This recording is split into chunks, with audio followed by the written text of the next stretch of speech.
Acute kidney injury, AKI, used to be known as acute renal failure, rather overwhelming and scary for patients. And the fact that this is reversible, it was therefore renamed to acute kidney injury. How do we determine AKI? Well, we determine this by measuring the EGFR. Remember, EGFR is your estimated glomerular filtration rate, and your glomerular filtration rate essentially is the filtration that happens at the glomerulus in the kidneys, the functional unit of the kidney being your nephron, approximately 1 million in each nephron, 1 million in each kidney, and the kidneys, 80 to 85% of these are cortical, about 15 to 20% juxtamedullary, the difference between the length of the loop of Henle, of course. The other thing to appreciate, the kidneys, again, retroperitoneal organs, the right is slightly lower than the left, and they span between the two of them from T12 to L3.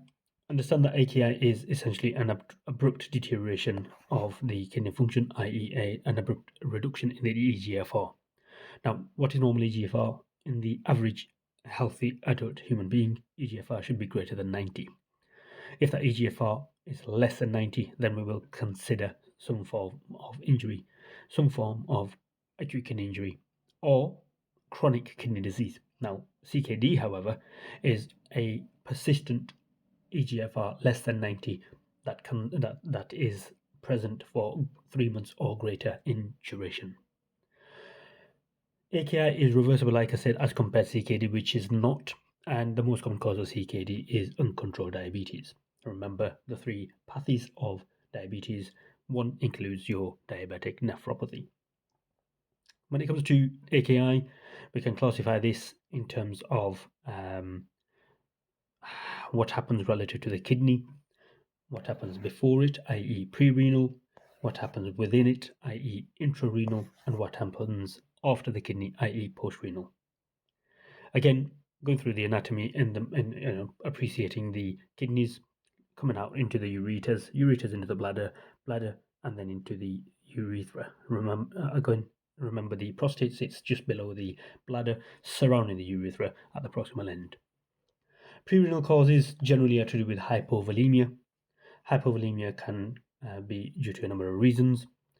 Intrarenal, generally associated with the glomerulus itself. And remember the glomerulus being the capillary network, the bed that sits within the renal capsule, or also known as the Bowman's capsule. And then post-renal being obstructive in nature for some reason or another. So appreciating the pre-renal causes of AKI, we look at causes that may lead to hypoperfusion. Now remember, the kidneys take approximately 20% of the cardiac output, and if there is a reduction in the blood pressure, then that may well lead to hypoperfusion.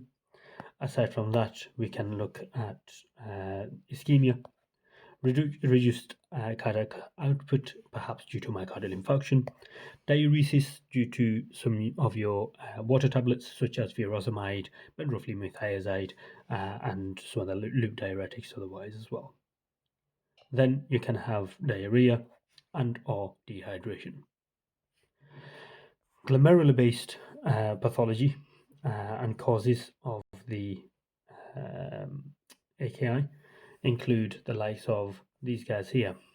Acute tubular necrosis, ATN, could be glomerulonephritis due to SLE, systemic lupus erythematosus, or otherwise interstitial nephritis caused either by NSAID use or penicillin. NSAIDs, your non-steroidal anti-inflammatory drugs such as ibuprofen and naproxen being the two most common. Remember, these two are non-selective of COX-1 and COX-2.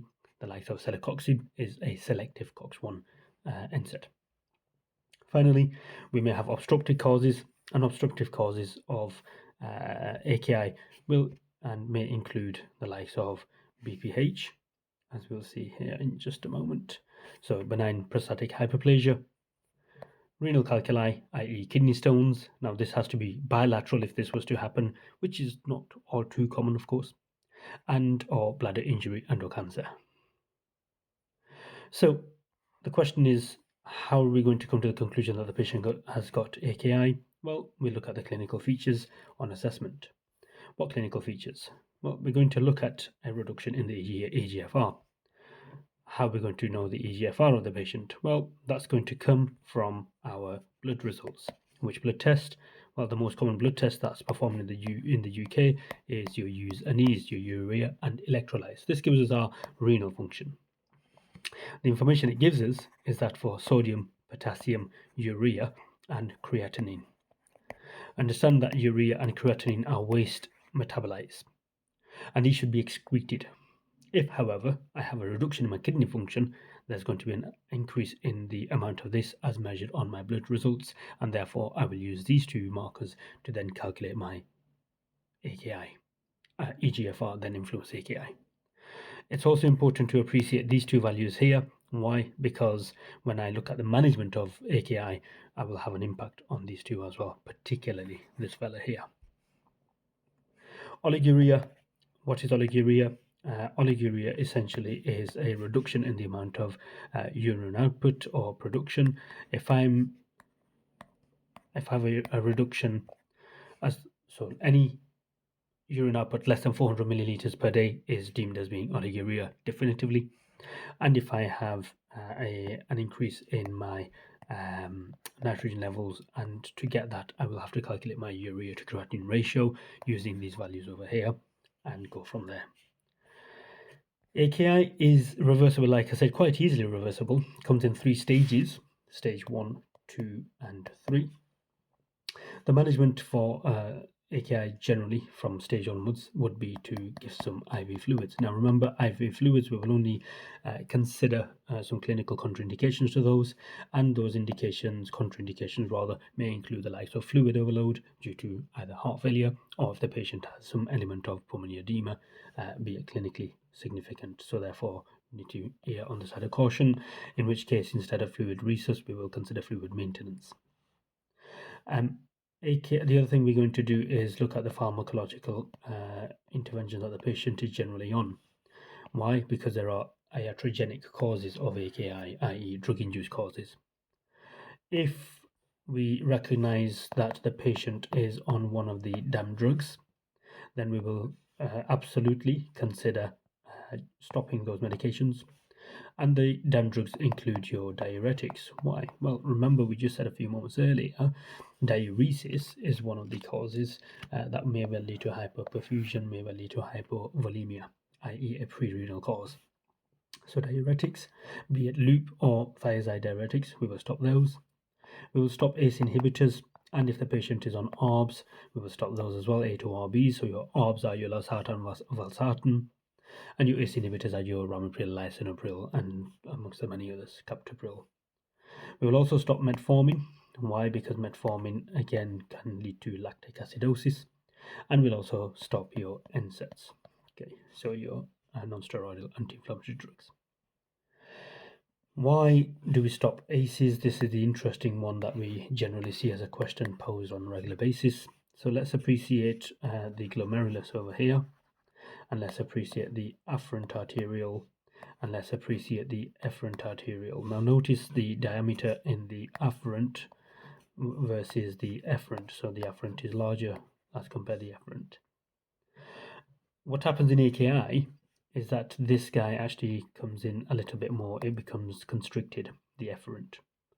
And why does that happen? Well, if I constrict this, I've got a greater amount of blood in the glomerulus, which can then actually improve my eGFR.